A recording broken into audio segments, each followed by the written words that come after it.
शेतकऱ्यांच्या कांद्याला आणि दुधाला योग्य भाव मिळावा या मागणीसाठी खासदार निलेश लंके हे मागच्या 3 दिवसापासून जिल्हाधिकारी कार्यालयासमोर आंदोलन करत आहेत। आणि आज जर आपण बघितलं तर त्यांच्या पत्नी राणी लंके यांनी महिलांनी भरलेला ट्रॅक्टर घेऊन थेट मोर्चा जो आहे तर तो जिल्हाधिकारी कार्यालयापर्यंत आणलेला आहे। आपण थेट त्यांच्याशी बोलणार आहोत। आपण महिलांनी भरलेला ट्रॅक्टर घेऊन इथं मोर्चा काढलाय, काय भावना आहेत, नेमकी काय मागणी आहे?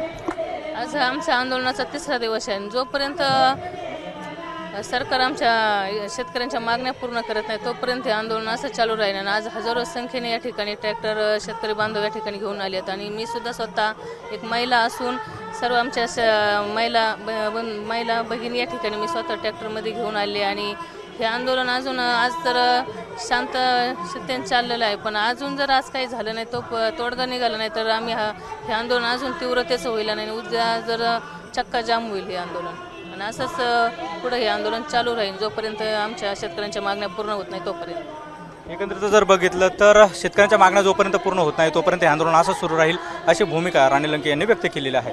कॅमेरा पर्सन किरण कटारेसह सुनील बोंगळ, एबीपी माझा, अहमदनगर। एबीपी माझा, उघडा डोळे बघा नीट।